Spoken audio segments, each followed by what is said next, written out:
In the next 60 minutes, we are going to chat about the migration process or the upgrade process from Performance Plus into Performance Matters.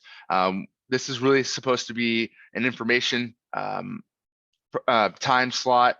We're going to provide you what Performance Matters has to offer, kind of the walkthrough on, really the best steps to take in terms of this evaluation migration process, because we want to make sure you guys are set up for success going into the 23-24 school year and you have everything in place. Alan, on to the next slide. So in the agenda, we'll start with introductions, background, and then we'll dive into the big two features that I really love about the product with regards to the whole child reporting and then standard aligned assessments. We'll wrap it up with next steps. Again, that agenda on how we think the best practices are on this evaluation process, and then we'll end with some question answering. Again, we'll stay muted for the duration of the presentation, but at the end we can unmute. If you have any questions throughout this presentation, please throw them in the chat. Hillary and I will try to address them there, or we'll wait to the end and answer them with Alan. On that note, our presenters today, my name is Lucas Rodriguez. I'm a senior inside classroom specialist. I cover Pennsylvania for anybody in PA, and then with me I have Alan. Alan is our great solution engineer, very senior. He's been with the company for a long time. I'm very excited to have him on this call with us. And then Hillary Riddell, who is our inside classroom specialist for the New England region for you guys in Massachusetts and some of those other states. So either Hillary or I will be following up after this. Again, if you have any questions, ask us based off of what state you're in. That being said, a little bit of a background. Performance Plus or Performance Tracker, Performance Assessment, whatever one you guys have, but the overall umbrella of products is end of lifing on 9/30/2023 later this year. We want to make sure that it's a smooth transition for you guys. So Performance Matters is our recommended alternative. We do have another product, Unified Insights, that we can discuss kind of on a one-on-one basis if that might be best fit for you. Most of the schools that I have worked with so far, and Hillary and I have worked with, Performance Matters has been the easiest one-to-one switch. But again, we can chat about that too. We do understand that this is a change, a lot of times not always planned for, so we want to make this as easy as possible from our side, from our implementation, our support side. It's really, we're here to help you guys. So that being said, I'll kick it over to Hillary, do a little introduction on the product, and then we'll go to Alan for the demo. Thank you so much, Lucas, and it's a pleasure to see everyone here virtually this morning. As Lucas said, my name is Hillary. I'm the Classroom Solution Rep for New England. I'm also a certified secondary teacher in English Language Arts, as well as AP and dual enrollment, and used Performance Matters for 4 years in the public schools. So I'm excited to bring this to you. Performance Matters is an intuitive and insightful software solution built to deliver assessments and allow for analytics to bring the picture of the whole child to fruition. It saves teachers time. It allows administrators to securely and confidently make data-informed decisions, and it also helps districts improve certain outcomes against national, state, and third-party standards. Alan, if you go to the next slide, please. More specifically, it allows administrators to view reports for state, national, and local assessments. For example, if you're in the state of New Hampshire, state assessment data will be loaded into Performance Matters for you. National assessments such as AIMSweb, STAR, iReady, NWEA, Lexile as well will be included in Performance Matters, and pre-existing reports will provide easy access to help inform instruction. It also allows teachers and administrators to drill down to student profiles and view historical data. And what I really like about this when I was a teacher was it informed my instruction and also my remediation approaches. Because you can access historical data for each student, see student demographics and student groups that are included with the data, and designated historical data will be brought over from Performance Plus for you.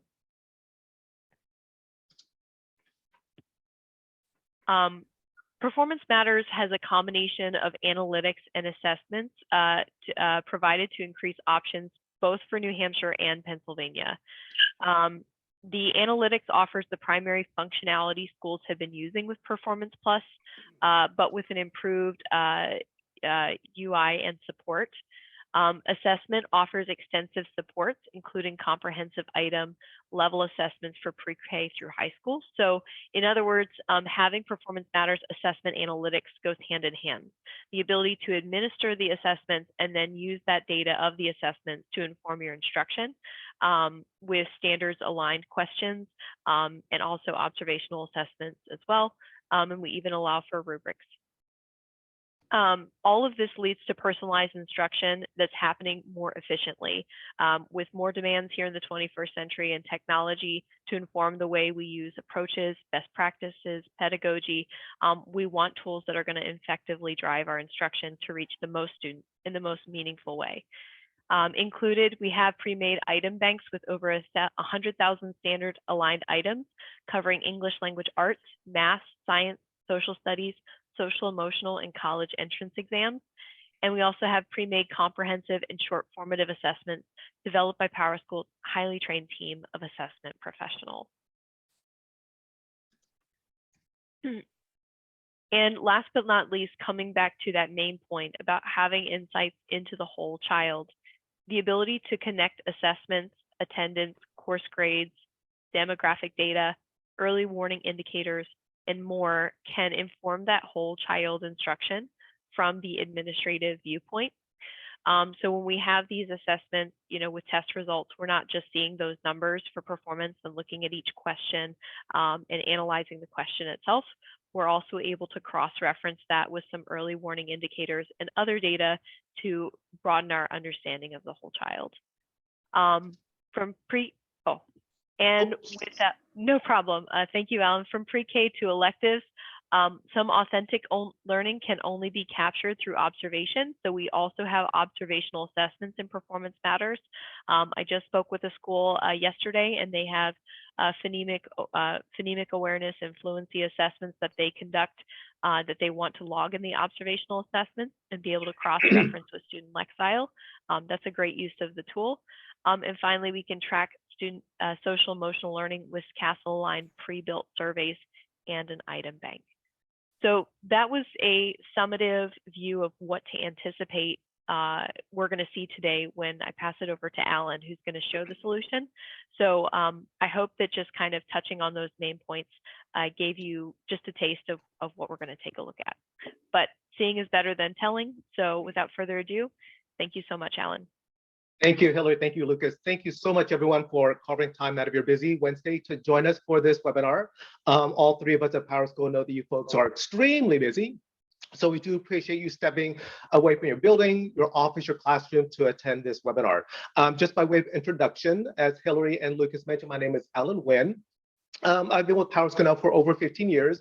I am a former educator, spent a collective 10 years, of which I taught at the elementary level for 7 years and was a school administrator for 3, then had the great opportunity to work in higher ed, where I assisted undergraduate students who were pursuing their elementary degree and their licensure.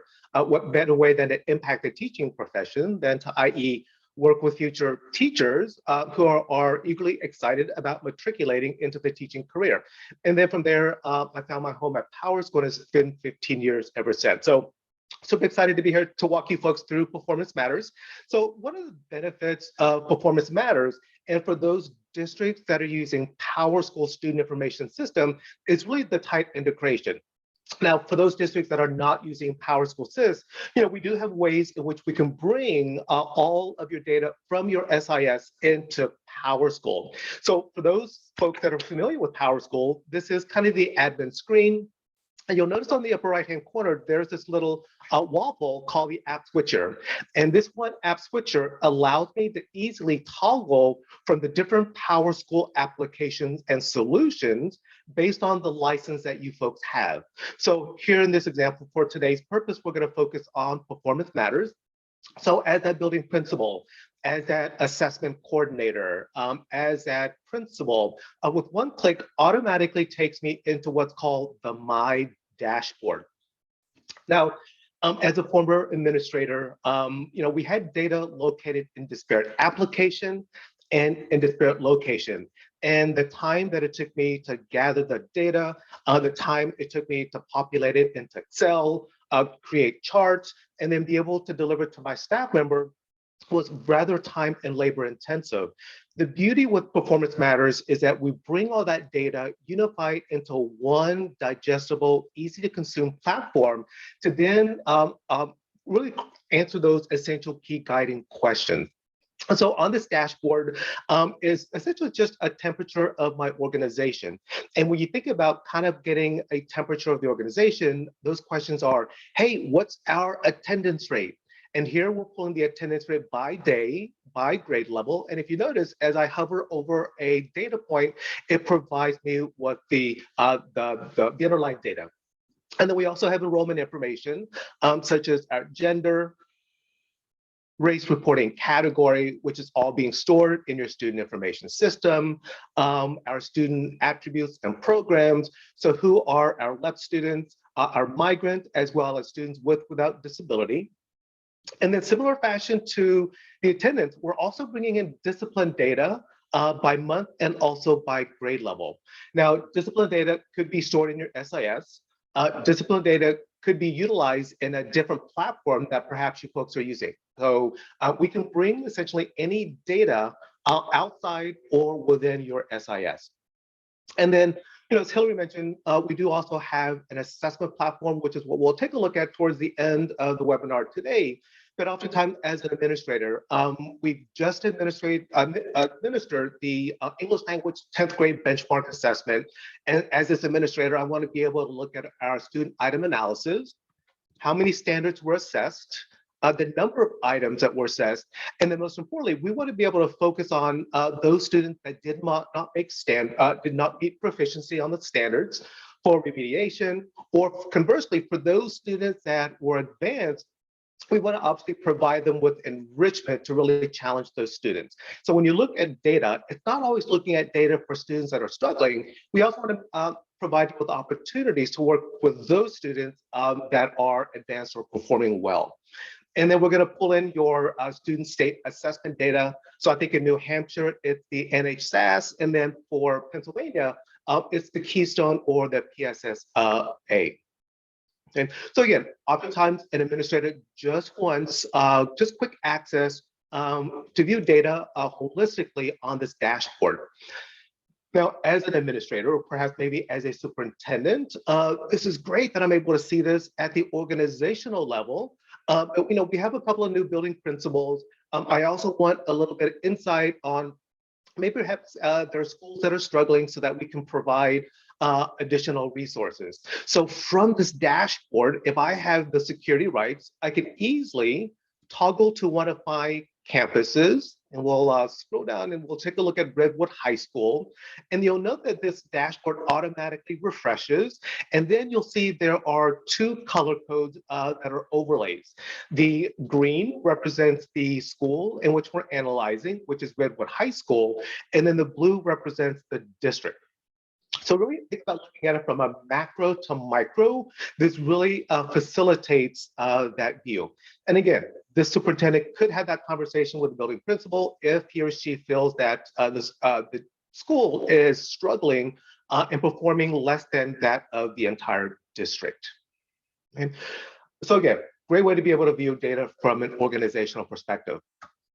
But oftentimes you've got all this data located in disparate application, disparate location, and you want to try to synthesize the data.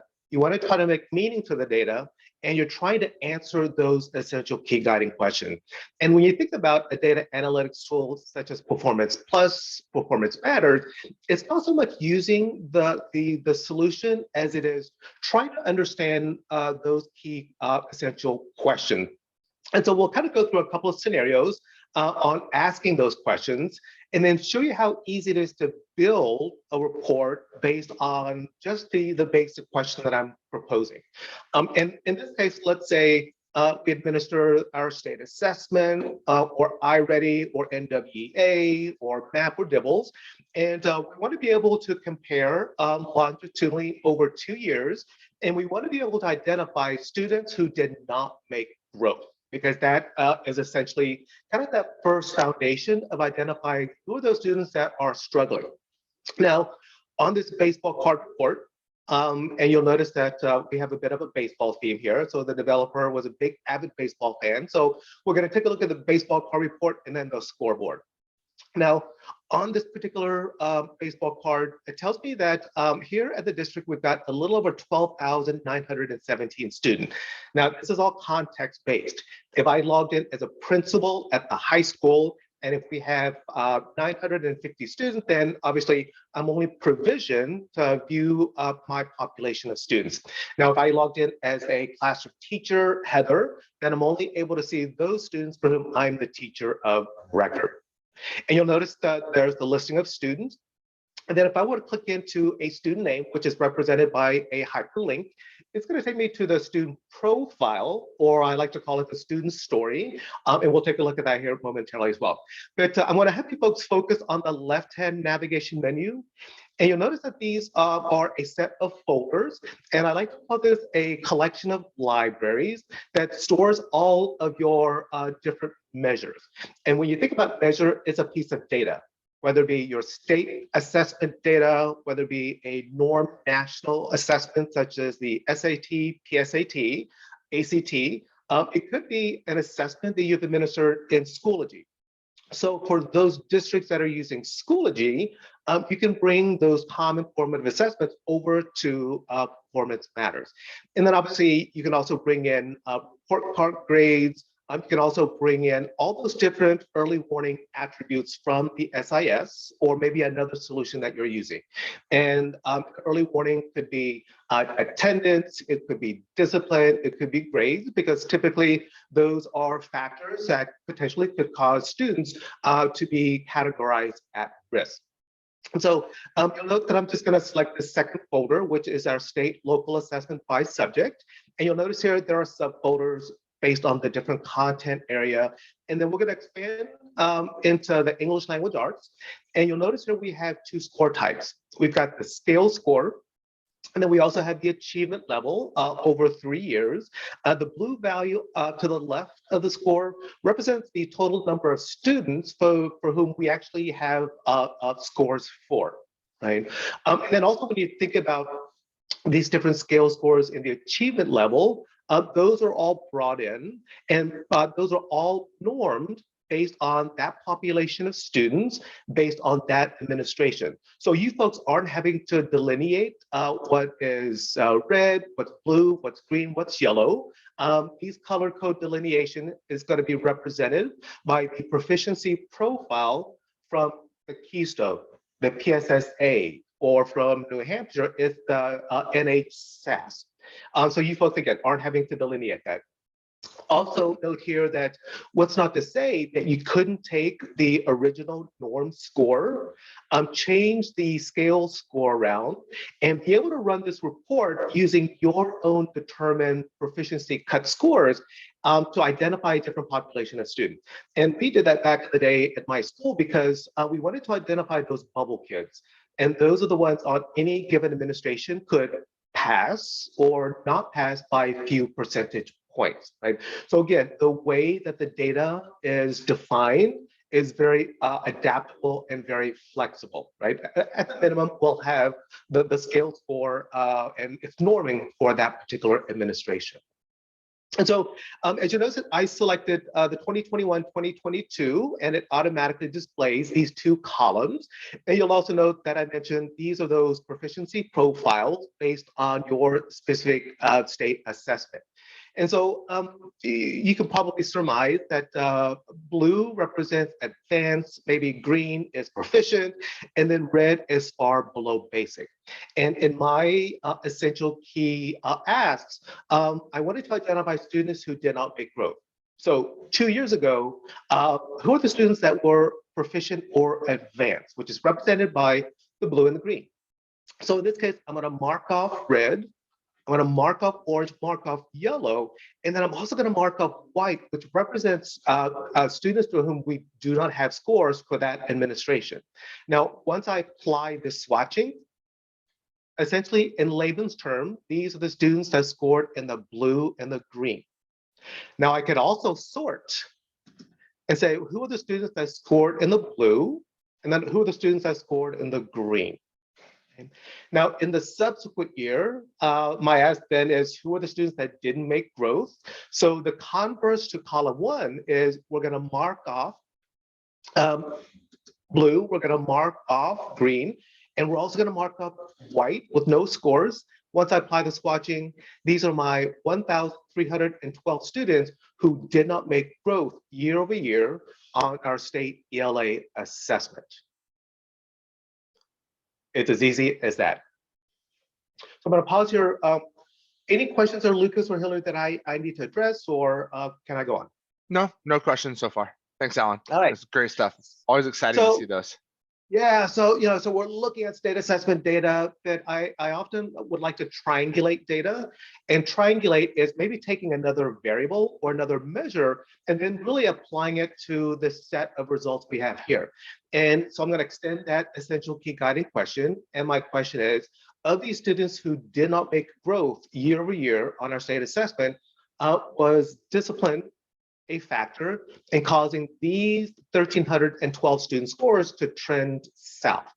And so as you can kind of glean on the left-hand side, there is a folder at the end called Early Warning Indicators. And then from here, we've got a subfolder for absence, we've got a subfolder for behavior, course failures, and then multiple warnings. But in this case, we're going to take a look at behavior, and we're going to identify perhaps here anywhere that we pulled from our SIS, students that have 2 or more behavior events. Here's that new column, but I want to click and drag that column so that it appears immediately to the right of the student's name. And then I'm going to cross off or mark off white, because we just want to look at these students who had 2 or more disciplined behavior events. And then as I apply the swatching, these are my 24 students.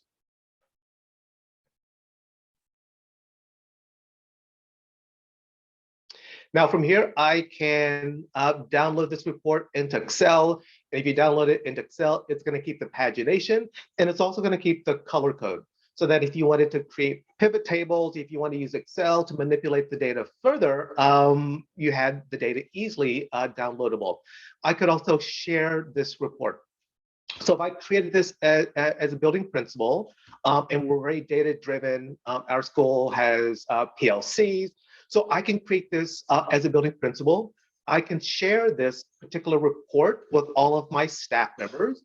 They can access the report through the shared library. And then if I'm Heather, the algebra teacher, and if I access this particular report, if any of my student is part of the 24 that you see here, then I would only see my students. Because again, I'm only able to see the students for whom I'm the teacher of record. So essentially, viewing from the school level down to the classroom. Now, if I'm a very, very data-driven teacher, then I can save this report. So essentially save as, and then be able to navigate through the folder structure and add additional measures to the report that the building principal created, right? So again, we want to provide easy ways for reports to be created, and then easy ways for teachers, and rather than reinvent the wheel, take existing reports and then be able to value add to the report based on their population of students. Now, I could also easily remove a column. So by simply X on the upper right-hand portion, we're now back on to the 312 student. Now, it's great that I'm able to see their name, but I want to see what grade level they're in. Perhaps, are they limited English proficient? Yes, no. And so those obviously are demographic tags that are brought over from the SIS. And so from this little icon, my ask is, let's say the current grade level, maybe ethnicity, and then perhaps maybe who are the students that are limited English proficient. So with those 3 additional clicks, it now gives me a more microscopic view of this report. I can also sort by any of these column headers. Again, I can also download. I could also take this existing report, and rather than having the students' names, I want to be able to, let's say, group them by ethnicity. because part of our district or part of our campus improvement plan is that we want to make sure that all of our groups are also meeting proficiency. And so I want to be able to take that report, group it by ethnicity, and then once I apply this, it removes the student's name. It tells me the total count of the students by group or subgroups that did not meet proficiency on the English language arts year over year. So taking that one fundamental, basic, essential key guiding questions, I was able to layer those multiple asks and then be able to use the columns, be able to use the swatching to get to the report. Now, we're back on our 1,312 students. Then my further ask, let's say I am the Student Services Special Education Director, and we want to make sure that obviously that particular subgroup is also attaining achievement. And so as a Special Education Director, of these 1,312 students, who are the students that are special ed?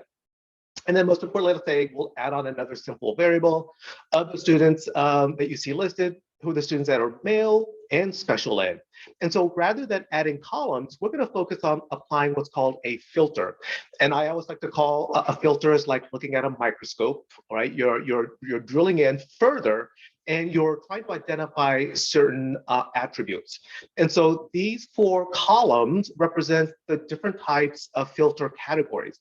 So the first tab is demographics, filtered by left by ethnicity, by grade, Title I, gifted and talented. And again, those are coming from PowerSchool or your student information system.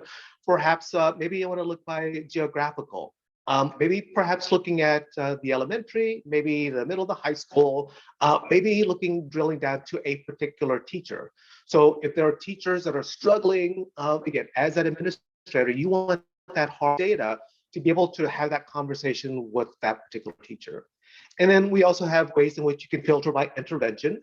And obviously you folks purchase intervention programs, and maybe perhaps I want to be able to identify, was an intervention program effective or not? So looking at data from a programmatic standpoint, you want to make sure that if it's not effective, then investing the resources elsewhere. And then the last type here is early warning indicators that we spoke about: attendance, grades, discipline, behavior, and then you can also create your own personal filters as well. But in my basic essential key guiding question, who are the students that are categorized special education?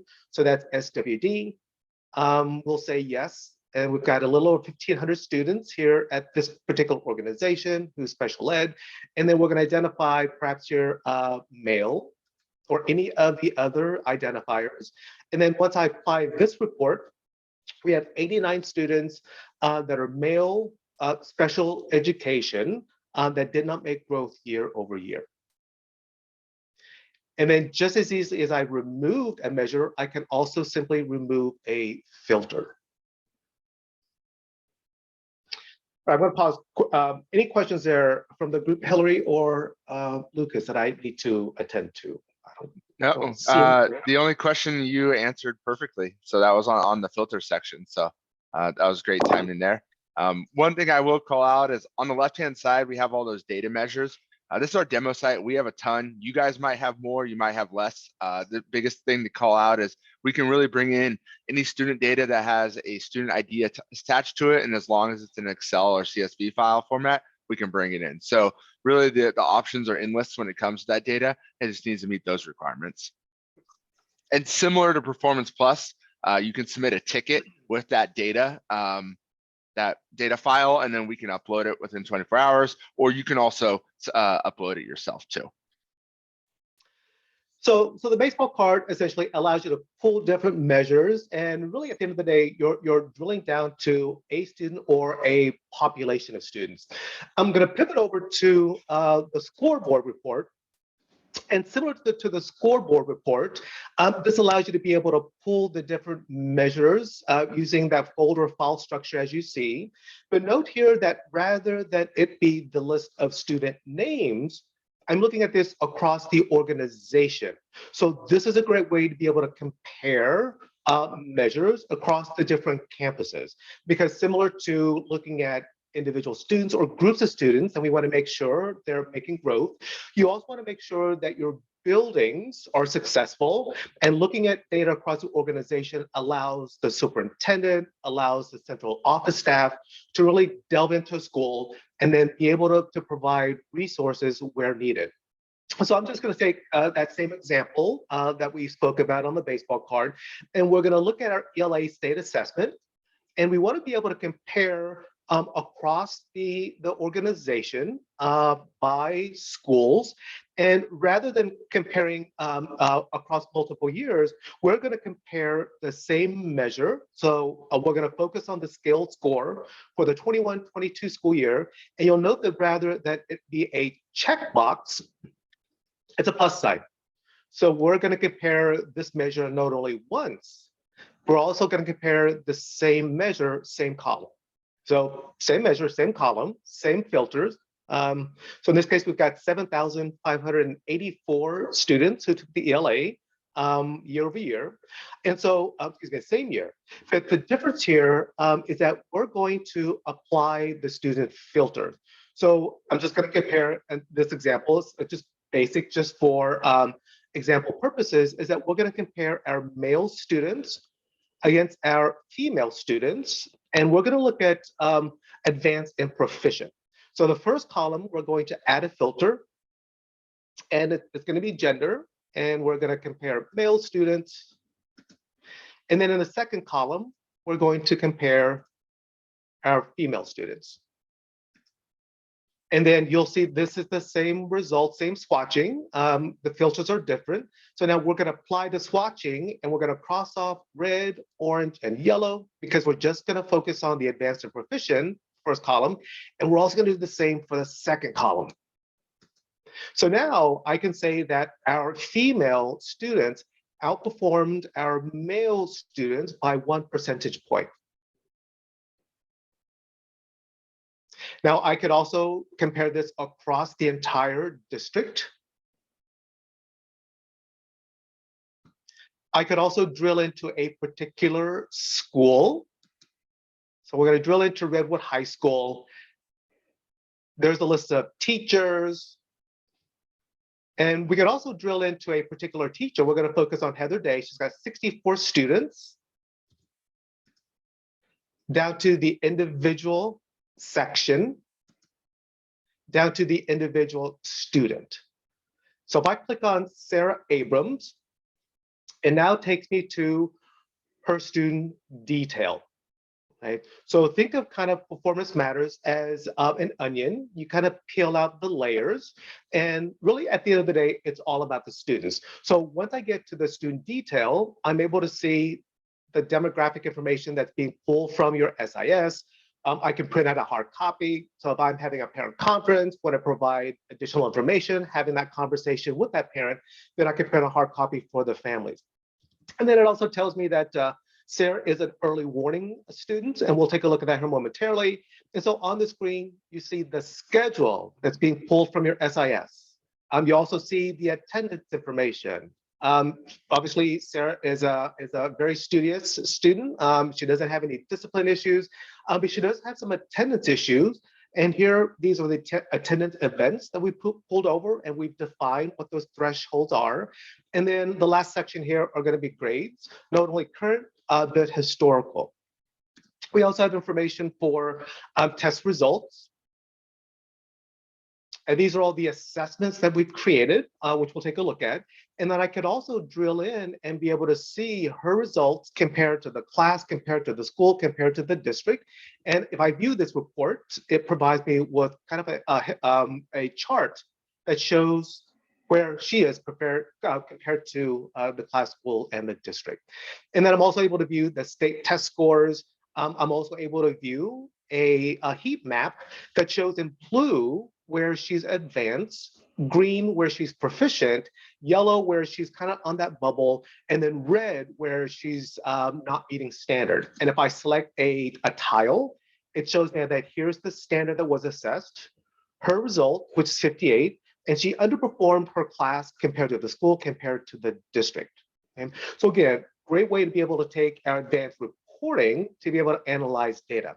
Now I'm going to pop over to a teacher view.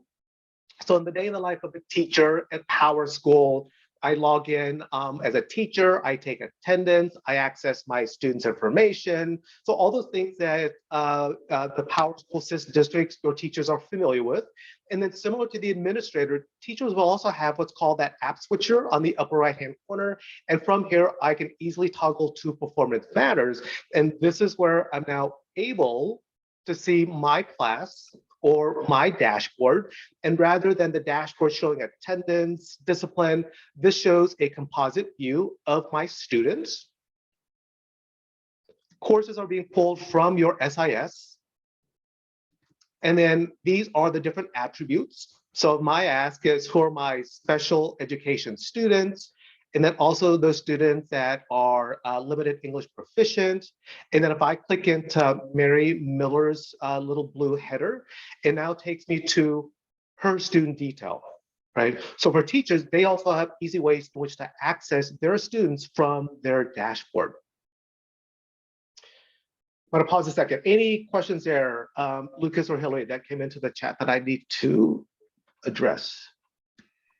I mean, the biggest question, it was Marissa asked if we can export this data so where they can bring it into, or transition into like a bar chart or a scatter point to make it editable.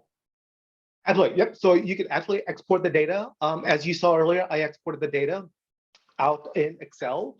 And then if you want to use Excel to create those additional bar charts, then you had that means to do so. All right. So we just looked at kind of on the back end of kind of assessment and reporting, because again, at the end of the day, it's really using data to take action to either remediate or provide enrichment. So we're gonna kind of pivot, and we're gonna take a look at kind of assessment. And so Hillary kind of laid out, we do have easy ways in which you can create a standard aligned assessment and then be able to deliver the assessment online through pencil paper to be able to get the data in which to drive instruction. Hillary also mentioned we do have pre-constructed assessments that are standards focused, that are short, quick 5-minute assessment to target a specific standard. And the purpose of that is to really ask that question, do I need to go back, reteach and retest that particular standard? Or do I need to focus on a subset of students who didn't meet standards to focus on providing additional intervention? And then we also have social emotional learning standards and social emotional assessments to really address those non-academic related factors. And so I'm not going to walk you folks through how to create an assessment. Obviously, if you create an assessment, it's pulling an item from an item bank, filtering it by standard. Our focus here is once I've administered the assessment, I want the students to be able to log in either through PowerSchool or directly into the platform and to be able to take the assessment online. Now, we do have ways in which you can also make the assessment secure. And by that, I mean, you don't want students, while they're taking the assessment online, to pop over to Google or pop over to Firefox to be able to search for the answer. So if the students do that, it'll lock them out. And then the teachers obviously would then have to unlock that particular student's assessment to begin resuming the tests online. So here I've administered a test, and we're going to look at this kind of in a preview mode. So this tells me there are 10 questions. I've timed this test, so it is 60 minutes long. And then we're going to go ahead and start the assessment.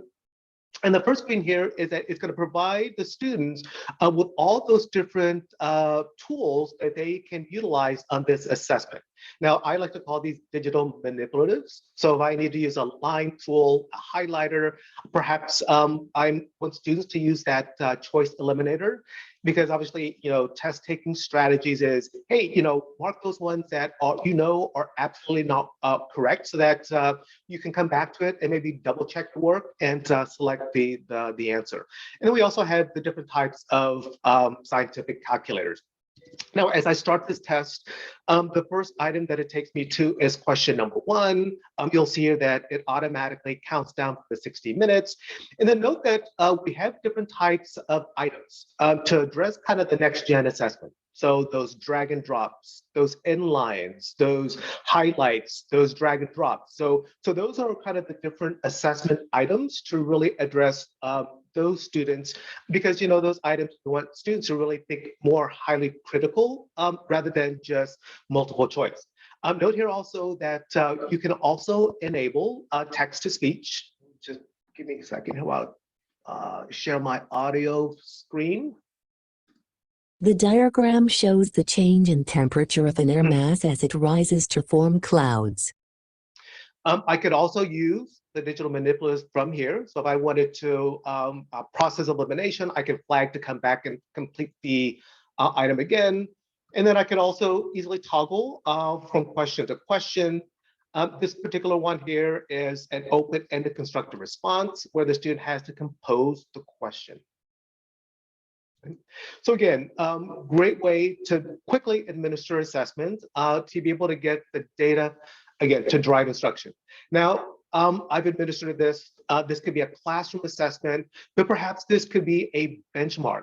And let's say if it's a benchmark, then as the central office staff, I want to be able to look at the item analysis, but I also want to be able to look at the comparative results across my schools and also across my staff. And so back on the administrative view, I'm going to pop into a report and we're going to take a look at the comparative results, because the comparative result is not only comparing schools, comparing staff members, but also comparing the different filters. So we're going to focus on, let's say, the common, let's take that algebra CFA, that's acronym for Common Formative Assessment. And this is an example of a benchmark. And so this benchmark, we have 5 standards that we're addressing. And then we're looking at this from the organizational, comparing the standard. And then I could also go down and say, well, you know what, we're looking at this from the organizational level. And it looks like across the different standards, we're doing fairly well, although this particular standards we're struggling. But I could also say, well, let's compare schools. So we're going to compare Central High School. We're also going to compare Eastwood High School. And then we're also going to compare Redwood High School. And you'll know now that we're adding layers to this report. So even though across the district on this standard, there were 5 items, the district has 68% proficient on this particular standard. Looks like Central High School blew it out of the water. They scored 90%. So there's a secret there at that high school that we need to have that conversation with the building principal. They're doing something that's structurally correct. Eastwood High School had 76%, and then Redwood High School had the lowest, 66% on this standard. I could also compare teachers. So we're going to compare Heather Clark. We're also going to compare Heather Day. And then we're also going to compare Heather Ellison. And then these are the teachers at those schools. And if I hover over the bar, it shows me the score. And Heather obviously outperformed the other Heathers, 100% on this standard. So again, having that conversation with that exemplar teacher. And then I could also compare classes all the way down to comparing filters. So if I wanted to look at maybe particular subgroups, particular gender, particular programs that's being effective, get kind of that filter microscopic look down to the data. But in this case, I could also go back up and say, well, you know, it's great that we're looking at this in drilling. I want to be able to view by students across the entire district. Here are their performance across each standard. I can search by name. I can filter ascending, descending. I can export into Excel, but I can also look at the benchmark assessment by groups. Here are the standards. And then if I wanted to identify ethnicity, there are the subgroups, the number of students, and then the breakdown by standard, by ethnicity. So this is the comparative results. I might also want to look at the item analysis report. Maybe what was the distractor, who are the students that were proficient on one particular standard over the other. So the student item analysis allows you to be able to take any of those pre-built assessments. And again, we're going to take a look at the common formative assessment. And I'm able to see the number of standards addressed. And if I hover over a standard, it provides the description, the number of items administered. And then we're looking at the number of students that were proficient, which is blue. But again, I can click on any of the other swatches, and it tells us that it looks like 68% of the students were very proficient on this standard. Now, I can also scroll down and be able to see across the entire district that the average was a 74. I could also filter by ascending, descending. And then I could also look at each of the items. So if I selected item number 1, it shows me that B is the correct answer. We had a disproportionate number of students who select A, selected C, a fewer Ds, and the ones with no response. And then I could also click on this little button here, and this shows me essentially the test statistics.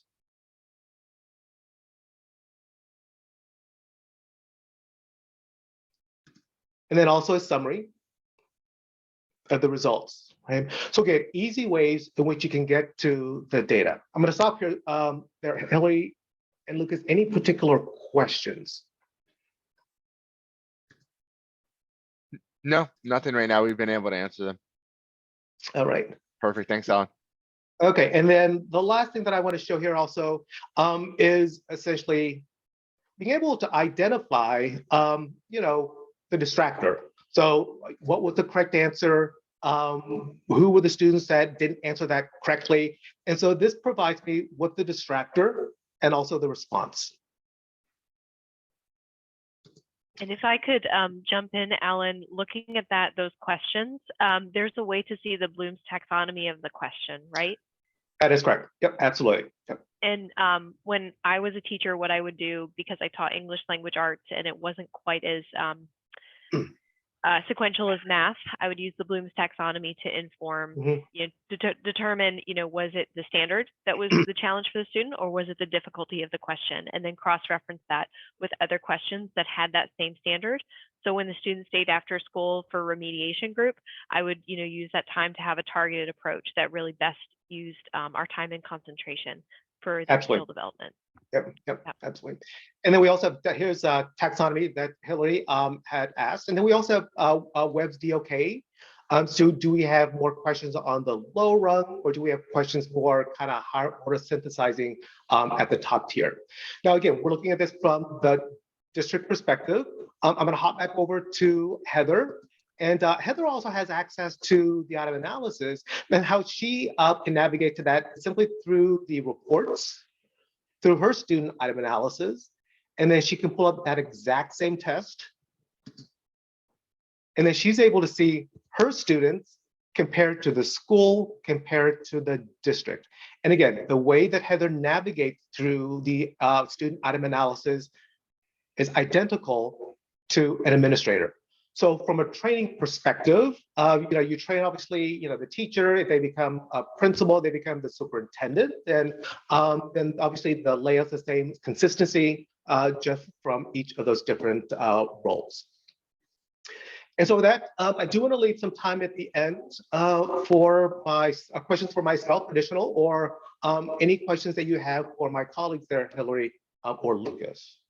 Perfect. Thank you, Alan. You want to go back to that slide deck? We got one more. So just in terms of what we recommend as a best practice for this evaluation, next few months, evaluate it, meet with Hillary and I. We could sit down. If we need a one-off presentation or a demo, we can get that scheduled. If there's any particular questions, any features that you want to review, maybe we don't need to do a full demo, but you want to see like one thing, we can get that all scheduled. So please work with us on the side and we'll get that going.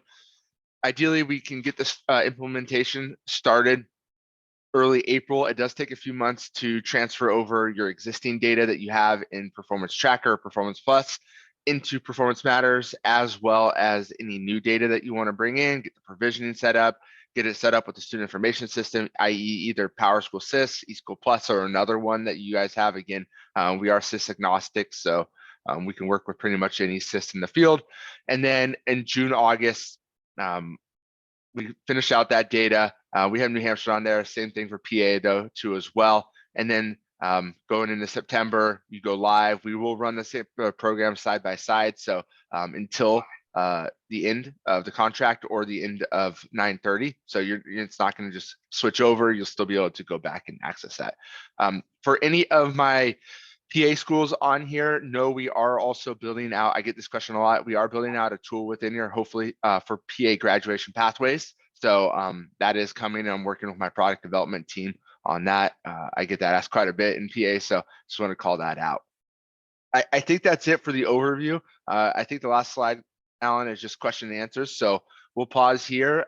Feel free to either unmute or throw it in the chat if you guys have any questions for us, and we'll answer them. If not, we appreciate your time, and have a great day. And Hillary and I will get this recording over to you after. So any questions, please feel free to unmute yourself though.